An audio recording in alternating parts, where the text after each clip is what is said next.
I'm E.G. Marshall. Welcome to the terrifying world of your imagination. My story explores the dark, uncharted area of the human brain. Despite medical research, scientists admit that there is much that is still unknown about the flesh and blood computer which guides our conscious and unconscious lives. Let us listen as Colonel Edmund Plant of the CMI warns Dr. Gentry what dangers exist when we attempt to control this complicated human mechanism. Let me explain, Doctor. Your patient, Kent Hatcher here, may be a time bomb. We have no idea what was done to him. But we do know, from other cases, what to expect. You mean, brainwash? Perhaps. It's very likely Kent may have been subjected to deep and continual hypnosis. His mind washed as clean as a sheet of white paper, then programmed to commit some terrible act against his own people.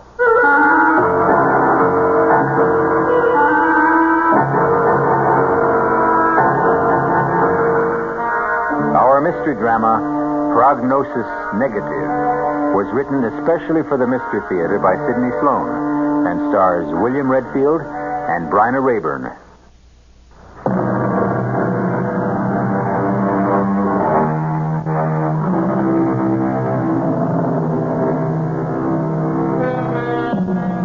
Colonel Edmund Plant was on an unpleasant errand. As he walked into the big, dirty gray building, the military hospital for the insane, known to the brass as the Pit, he could think of many places he'd rather be. But this was a duty he had to perform, part of his job, and he wanted to get it over with as fast as possible. I hope this won't take too long, Dr. Gentry. No, not too long, Colonel Plant. All we need is your official identification. We've been able to identify him from his fingerprints, but the official rules call for your observation and signature. I know. Right this way. We've got him in a private room because of his condition.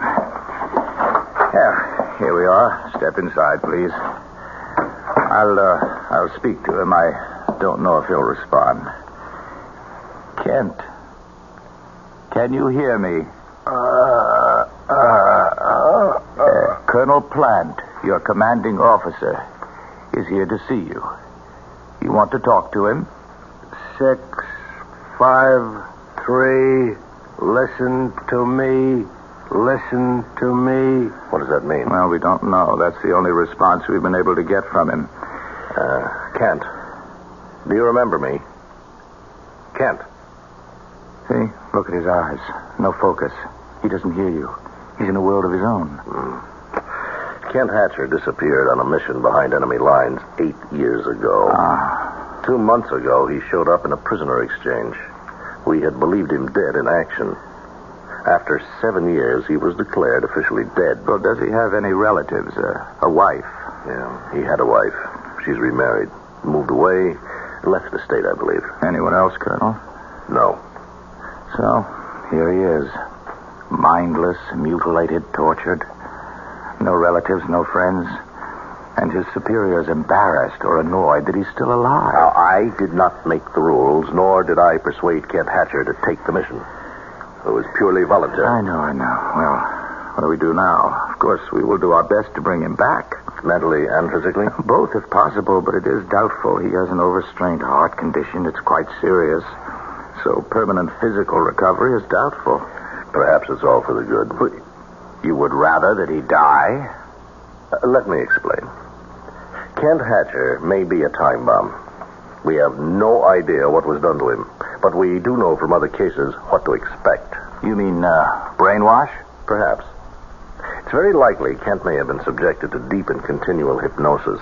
His mind washed as clean as a sheet of white paper, and then programmed to commit some terrible act against his own people. 6, 5, 3, listen to me. Listen to me. Doctor, I want this man kept under surveillance day and night. We cannot take any chances.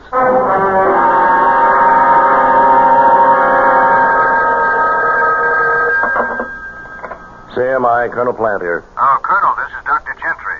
Paul Gentry. Yes? Remember we were talking just last week about the case of Kent Hatcher, one of your Oh, yes, that. Well, yes. I'm afraid I'm going to puncture that theory of yours about Hatcher being something of a time bomb ready to blow up. I'm certain that he's not dangerous. On what do you base your findings? Well, he's been under intense treatment and has begun to respond very rapidly. He's mild and cooperative. He's almost childlike. I see. I've reduced the guard to 1 8-hour shift, midnight to 8 in the morning, and at all other times he is constantly in the hands of our nurses and therapists and other personnel. Well, you are something of a gambler, Doctor. What, gambler? Taking that kind of a risk. No. I don't think so. Doctor, has it occurred to you that this entire mild convalescence may have been programmed into the mind of this man to throw you off guard? Oh, nonsense. I know a harmless man when I see one. To leave him unguarded is taking chances with the lives of many people. Heaven only knows what has been fed into his receptive and willing mind.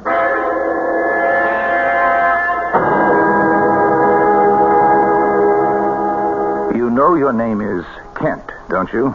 Yes, Doctor. Do you know your full name? Can you remember? Yes. Kent Hatcher. Very good, very good. Now, how do you know that is your name? You told me. You had a life before you were brought here. You were married. Can you remember that? No, Doctor. You had a daughter, Mary. She was very ill. I don't remember. You loved her very much. When she died, you were heartbroken. Heartbroken? You don't recall anything? No. Oh, Doctor, I just wanted to remind you, you have a lecture today at the university. Oh, yes, that's right. Thank you, Evelyn. Look, I'm working with Hatcher. You know the case? I should know it. I've been transcribing all your notes. Well, I'm in the midst of giving him a series of perception tests, all very simple, just a matter of timing them. Yes, I know them, Doctor. You think you could finish them while I'm at the university? Well, yes, I guess I could, but What? I'm just a bit afraid of him. I was in the office the last time you spoke with Colonel Platt. Now, look, if you don't want the assignment, I'll No, just get... No, I want it. As long as you say he's, well, okay. Good. I'll expect you in 10 minutes.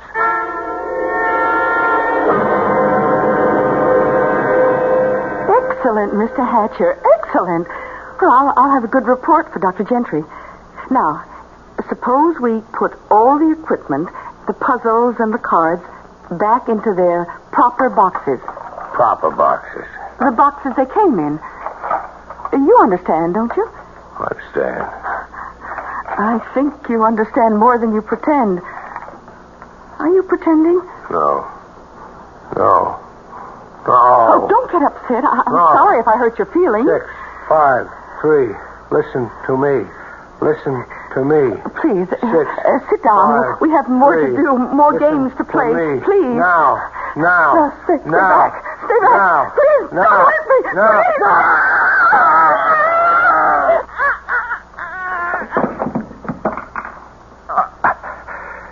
6, 5, 3. Listen to me. Listen to me.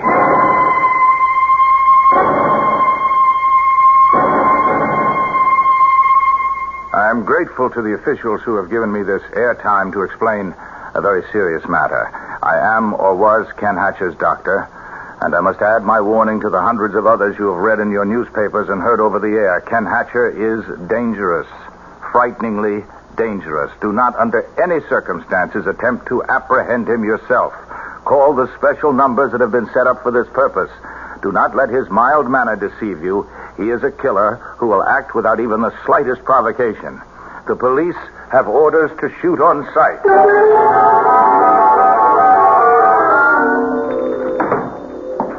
Morning, mister. What can I do for you? You want to buy a $200 coat for you 18? I want some clothes. Different clothes. Oh, well, I don't blame you. You're wearing old painter's overalls. And where did you pick up that raincoat? At the automat? Give me clothes. Sure, mister. Didn't mean to hurt your feelings or nothing. Look, I figure you about a 40 long, right on this rack over here.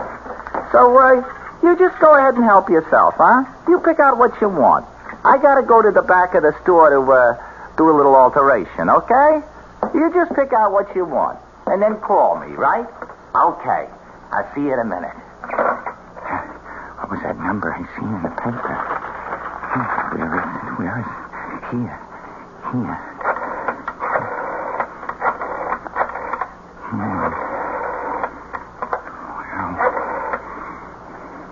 Hello, listen. He's right in my store. I recognize him in a picture in the paper. Also, I've seen it 4 times on the news. I don't know how long I can get...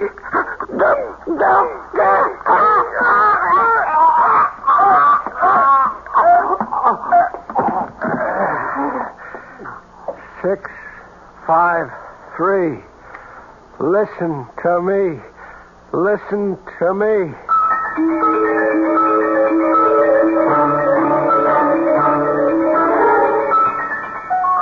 Now, the way I see it, Archie, the old girl's prime for the taking right now, with the right approach. It's the booze talking, Freddie girl. You ain't got a cent out of you, Mrs. Mowbray.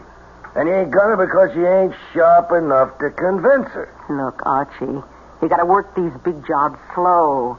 You rush them, you end up with an empty hand. Look, Freddie, that old tea leaves bit and the table knocking routine ain't gonna fool no one, not even your stupid Mrs. Mowbray, who wants to get in touch with the spirit of her dear dead departed. Hey, take the bottle and get in the other room. Might be a customer for a reading. This hour, 11:45? Yeah, it's probably some drunk. Oh, the better. They give bigger fees. And no complaints. Now get out. All right. I'll be sitting behind the curtain in the kitchen. Yes? Oh, step inside, friend, and let Frederica Gillis solve your problems. You have... Yes. Oh, look. Step inside, please. That's better. Now, what's troubling you, friend? Money matters, domestic difficulties, fear of the future. There is a sign in your window. Spiritual reader, forecaster of the future, palms red. No, not that. Not what? The sign, the sign, room to rent. Oh, that. Well, that's a mistake, mister. We had a room vacant, but we really don't have it. I took that room 3 months ago. I'm the lodger here. There ain't no more room. But the sign is still in the window. Just a mistake. It should have been taken down. No room? No room, chum. So, this way out. Wait. Maybe we have got a room for this gentleman. What? Freddie, have you got... Top floor, sort of an attic room, if you don't mind the climb. Wait a minute, you can't give him that room. Now, I've got all the photographic equipment in there. Well, you better clear it out, because I've just rented the room to this here nice gentleman. You want to take a look at it, sir? I'll take it. Without even looking at it? I think you'd better go up and then decide. I want to be fair about it. Right up them stairs, top floor, first door on the left. Well, I don't need to look.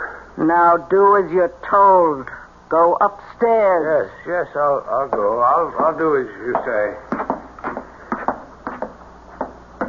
What is the crazy idea of that? Now, what do you want him around here for? For a very definite reason. I recognized him immediately. You did? Well, who is he? He's Kent Hatcher, the man the entire country is searching for. That one? And you let him in? Oh, put down that phone, you fool. Put it down. Now, this guy, Hatcher, is going to be the one thing we need to pull off that caper with Mrs. Mowbray. This is the biggest piece of luck we've had. Frederica Gillis, in her own canny way, recognized more than just the features of the hunted man. She knew intuitively that he was susceptible to hypnosis and made up her mind to use this susceptibility to further her own nefarious plans. I'll be back shortly with Act 2.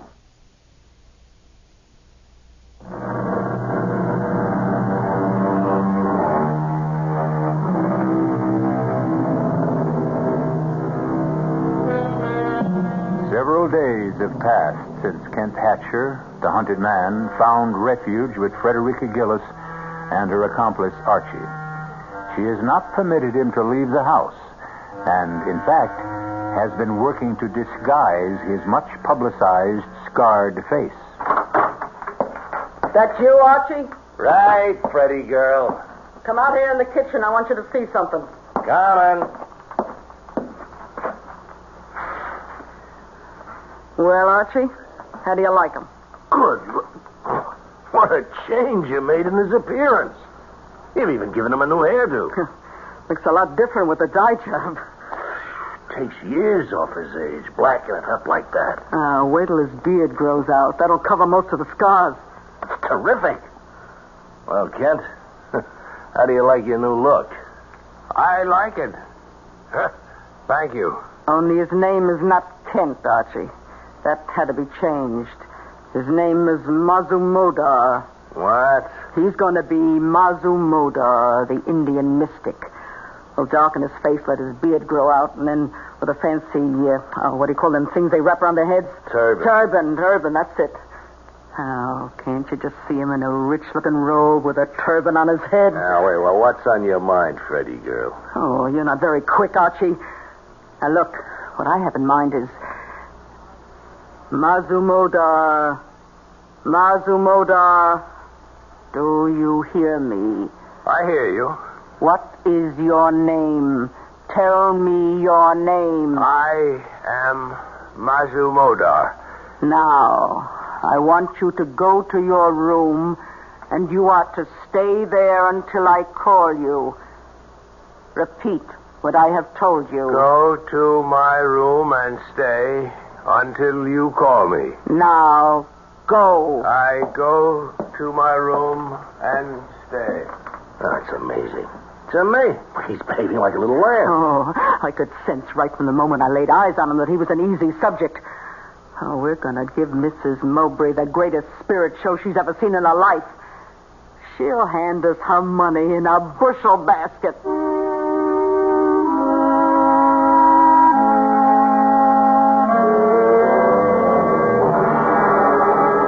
Everything ready, Archie? Yeah, I think so. Now, let's run over the list. Wind effect, whistling sound, eerie music. Okay, but not too much. When she does get in touch with her dear departed Kenneth, what's she going to ask him? And what's our phony medium Kent going to reply? Mazumodar. Remember that? Okay, Mazumodar. What's he going to say? Now, you can't guess what the old gal might ask when the seance starts. Look, I've been working with him all week. If the going gets too rough for him and he can't give a good answer, I'll just break things up, stop the seance. Say that the contact with the spirit world is broken. Okay. What time's she coming? Oh, I told her 8 o'clock. Well, now, just to get things straight, now, I'll be in the kitchen. All the sound effects will be piped into here where the seance is taking place, right? Right.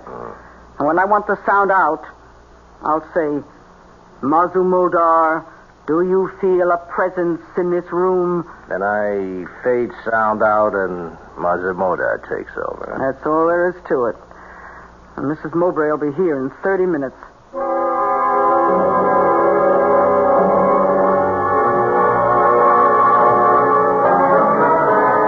Mrs. Mowbray, this is the great Mazumodar. Oh, does he speak English? Oh, yes. I've asked him to conduct the seance in English. He's agreed, though he'd rather do it in his own language. Oh, I understand. Thank him for me. If he is able to reach out into the great void and bring my son, my dear son Kenneth, back to me, even for an instant. Mazumodar will do his best. I told him of your great sorrow, and he was sympathetic. Weren't you all-seeing one? I am sympathetic to the sorrows of a grieving mother. Oh, bless you. Bless you. Please help me. Let us begin. Sit here at this table, Mrs. Mowbray. Yes. You there. I will sit opposite you. The great Mazumodar will sit between us. Let the seance begin. What is it? Silence. Mazumodar must reach out into the spirit world. He is entering his trance. I call to you. I order you to come. Spirits, obey the command of Mazumodar.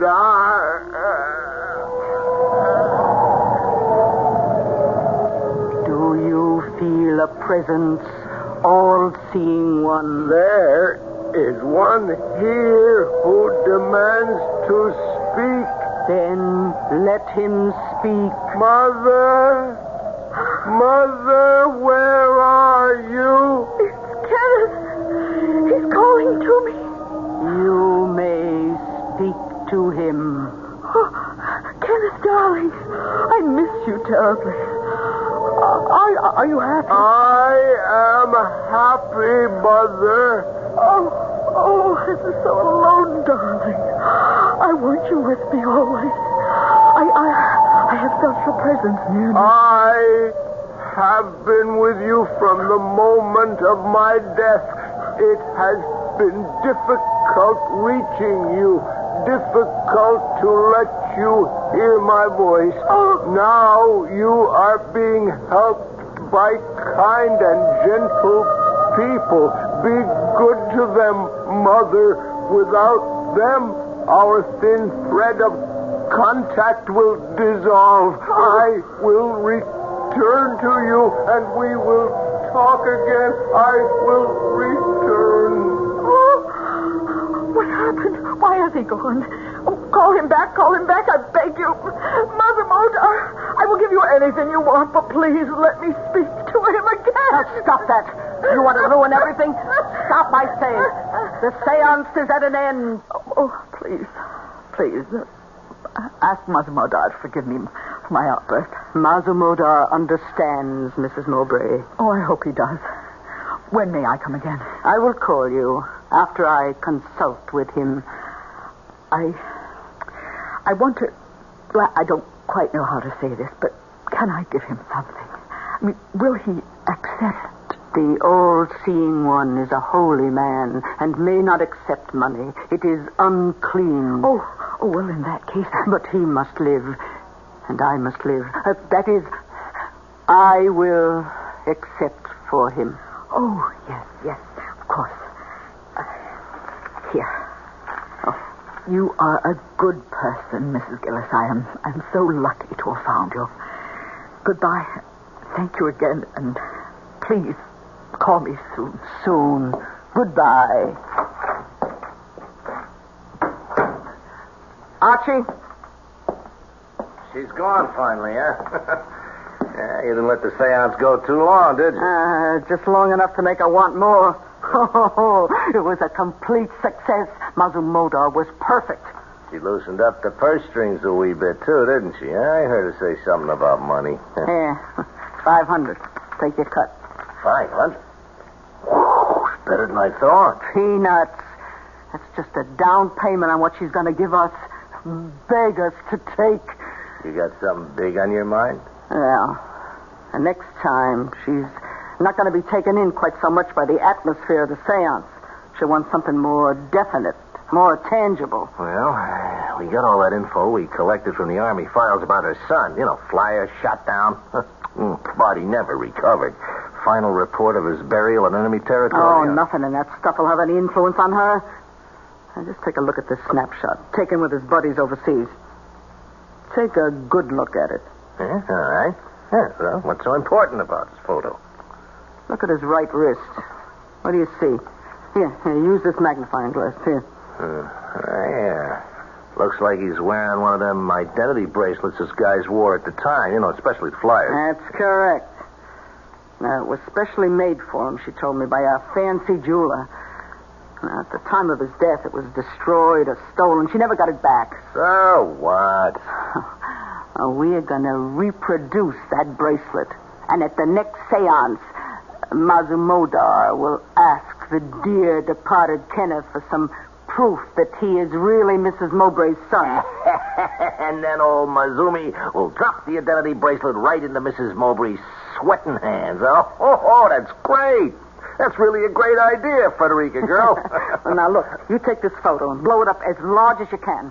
And then blow up the portion that takes in the right wrist. Yeah, then blow that up again. Yeah.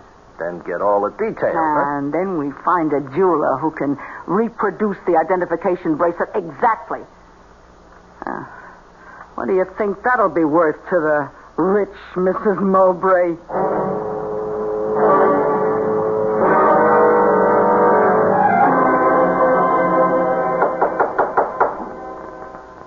open up, Kent.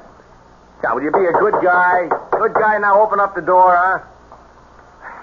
Look, I gotta get in there, Kent. Now, I got all my photographic equipment in there. Well, thanks, old man.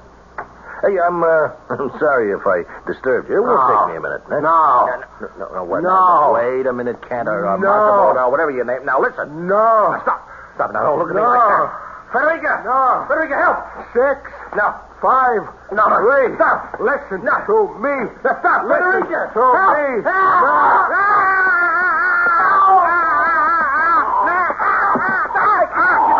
Now, you hear me?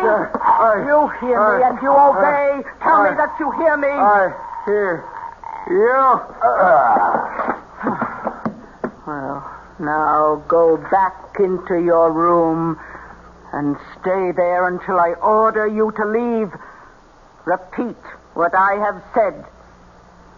Go back to my room. Stay there. Until I order you to leave. Until you order me to leave.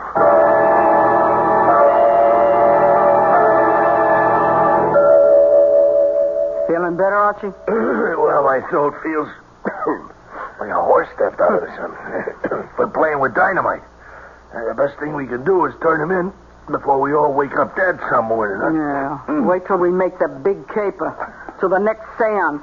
And we're able to drop the identification bracelet into the center of the table. Yeah, can we take the chance? Can we wait that long? So just go to work. Take your pictures. How long will it take to have the bracelet made? Well, I know a guy who does great work. Good. Can you get to him? He's just a telephone call away. He owes me a couple of favors. Well, call him. And then start working with your camera. I got all your equipment out of Mazumodar's room.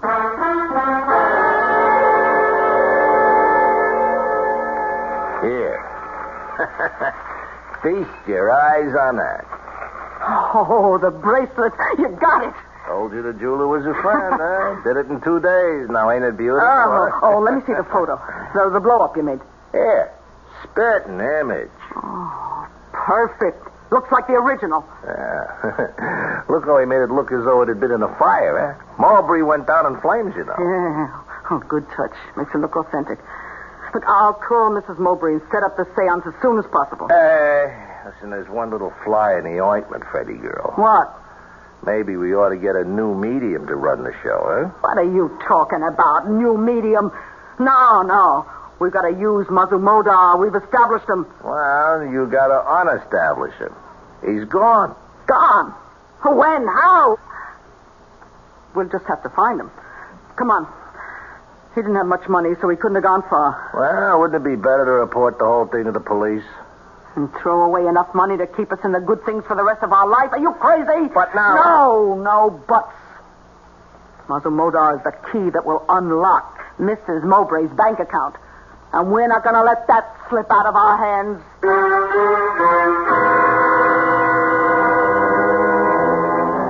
Kent Hatcher loose in the city again. No one to control his homicidal urges. His changed appearance would make it difficult for the police to recognize and to apprehend him. Will they? I'll be back shortly with Act 3.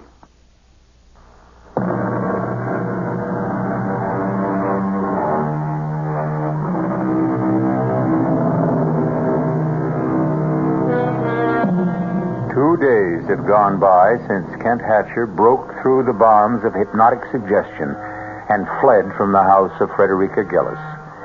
Mrs. Gillis and Archie have been hunting for him for hours. But the tortured man wanders through the big city. Something urges him onward. Something that he cannot define even to himself. Hello. May I speak to Carl Shearson, please? This is his wife.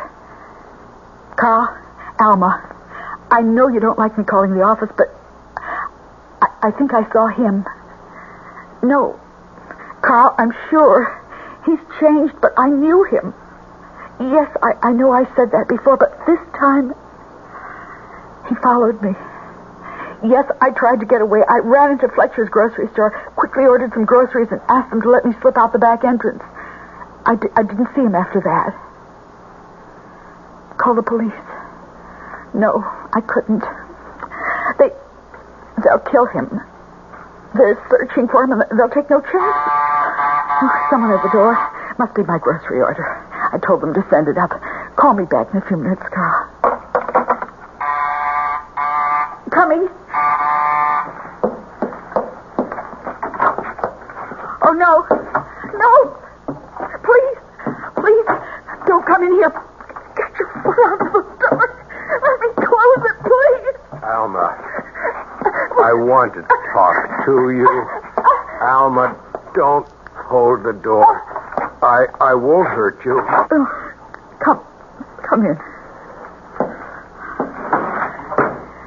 Alma, I've been following you. At first, I didn't know why. And then the name Alma kept repeating in my head. Then I knew who Alma was.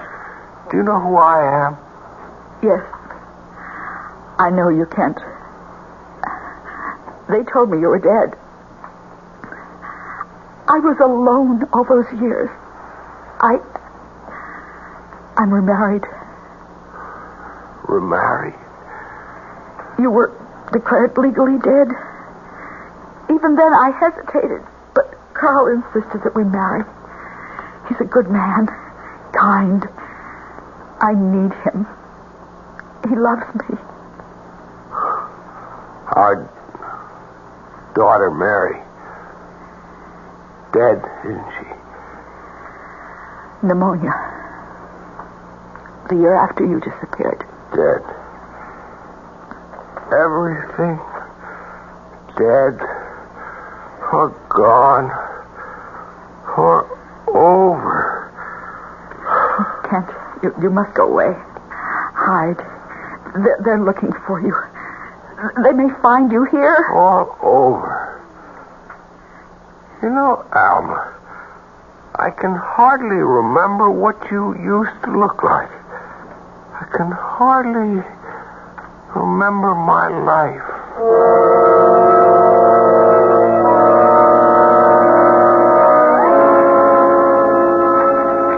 There's nothing here in the papers. Nothing on the radio or TV. All it says is, fugitive killer still at large. Seems he ran into his ex-missus and her new husband reported it to the police. No, that means he's still in town. And worse luck. I wish he'd take off with the great open spaces. I hope we never see him again. What are you talking about, Archie? We need him. I'm hoping he'll come back here. Here? Yeah, where else can he go? He hasn't a cent. He knows he's safe here. Question is, Freddie, are we? I can control him, and we need him. I've stalled Mrs. Mowbray twice. I can't keep doing it without her losing interest. If he walked in that door today, we could schedule the seance for tonight, and then... Clear out of here, Archie. It's a client wants a reading. I'll go in the kitchen. All right. Call me if you want. Yeah. You, Mazumoda. Oh, come in. Archie, come here. What is it? What? Why, it's him. What? You was right. He did come back. Mazumoda, listen to me. Listen. You are to go to your room. Go to my room. You will change your street clothes to Mazumoda's robe and turban. Do you understand? I understand. Now, go to your room. I go to my room. It's amazing. That's truly amazing. You got him like a monkey on a string. I told you I could control him. You gonna pull it off tonight? Why should we wait? As soon as we get our money, we'll get rid of him, turn him in. Well, it's my sentiments exactly. Now, he is too hot to handle. The sooner the cops get him, the better. Hand me the phone.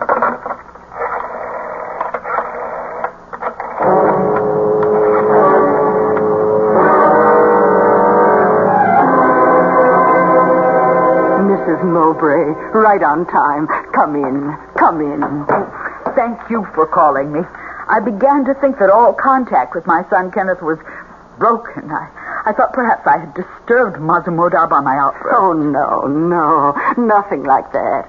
But I must tell you, his efforts on your behalf have taken their toll of his strength. I don't quite understand. Well, every night, Mazumoda has reached out into the darkness of death to touch the spirit of your son. Oh, has he really? The effort has drained his strength. He is not well. Oh, then perhaps it may take him months, perhaps years to recuperate, and the expenses incurred are very high. I will pay them anything. Well, I am certain that he will be successful tonight. I have been in communion with the spirit of your son. I have informed him that he must appear to you and must give you some evidence known only to the two of you to prove without any doubt that it is truly he. Oh, if he could. We will begin. Sit here at this table, as we did the last time. Yes. You there, I across from you, and Mazumoda sitting between us. Now, I will dim the lights. Let us join hands and complete the mystic circle.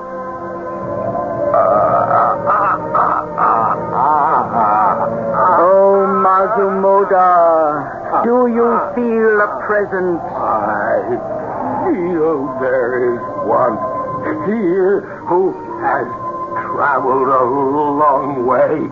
Do you know him by name? This is not simple. He is trying. He is trying to... Mazumoda, are you all right? Can you continue? I can't continue. I must. The spirit is here in our midst. He wants to speak. Let him speak. Mother! Mother! I call out to you across the long reaches of infinity. Oh, Kenneth! I have spoken several times to this holy man who has made it possible to be near you. Yes, Kenneth. He has informed me that I must give you substantial proof of my presence here. What should it be? Oh, anything. I believe it is really you. No, I will give you proof. Proof of my love for you, dear mother. Do you remember your loving gift to me? What gift? Shortly before I left to go overseas on my last furlough home. The bracelet. The identification bracelet. Yes. It was never found, never returned to me. I wanted that more than anything else. I knew that, and I return it to you now. It's his bracelet. Oh, my son. Lights, let us turn on the lights. The seance is over. Oh, my dear son. Oh, could you all been to me to bring back this bracelet? Oh, this is all I have left of him. Oh, thank you, Mazumoda. How can I ever adequately thank you? I am sympathetic to the grief of a lonely mother. Mazumoda, he's fallen. Quick, help me lift him. Archie, come in here quickly. What is it? Hey, what's happened? Mazumoda has fainted, collapsed. Here, help me. Here. I'll get him under the right arm now. Yes. And then you get him... Wait a minute. It's no use. Just leave him there. Leave him? He's dead.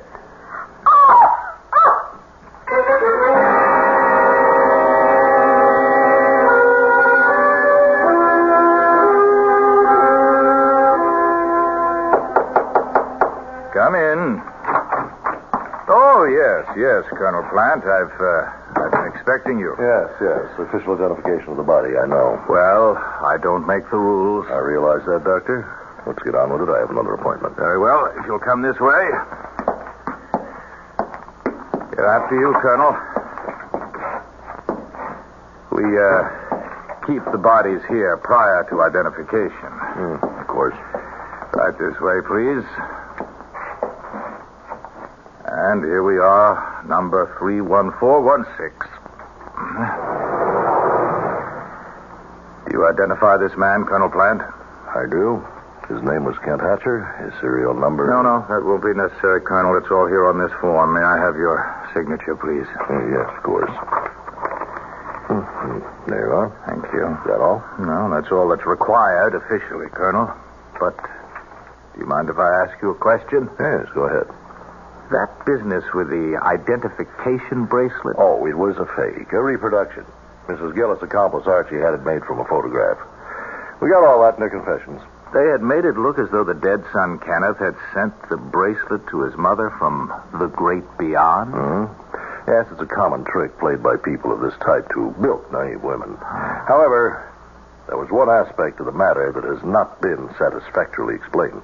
You mean about the inscription on the inside of the identification band? To my son, forever and ever, Mother. Doctor, there was no way they could have known what that was, or whether there was even an inscription.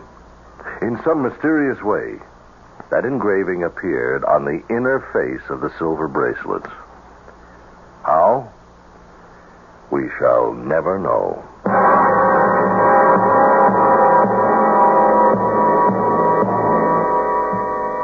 And the tortured, troubled man finally found his rest on a cold slab in the morgue.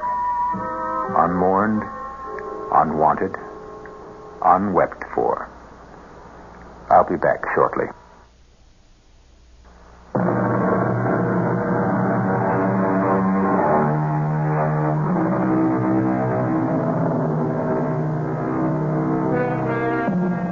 So we've had a look at the terrifying results of tampering with the human brain.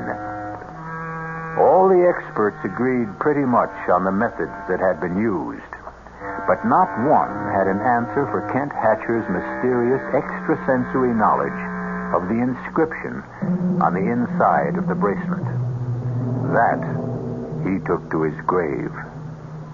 Our cast included William Redfield, Bryna Rayburn, Mason Adams, Earl Hammond, and Martha Greenhouse. The entire production was under the direction of Hyman Brown. And now, a preview of our next tale. You see this writing? Yes. It is the runic alphabet. It represents an ancient death curse. And those figures on it? The date of your death. Oh, that's ridiculous. It has earned the reputation of being one of the most powerful of all the ancient spells. The drawback, of course, was the absolute necessity of having the man or woman casting the runes to pass the curse on directly and have it accepted. Oh, no, I won't believe that. This is the 20th century. Careful. Lose this paper and you lose your only chance. You mean there's something I can do? One thing. What is it? Pass the curse to someone else. This is E.G. Marshall inviting you to return to our Mystery Theater for another adventure in the macabre. Until next time, pleasant dreams.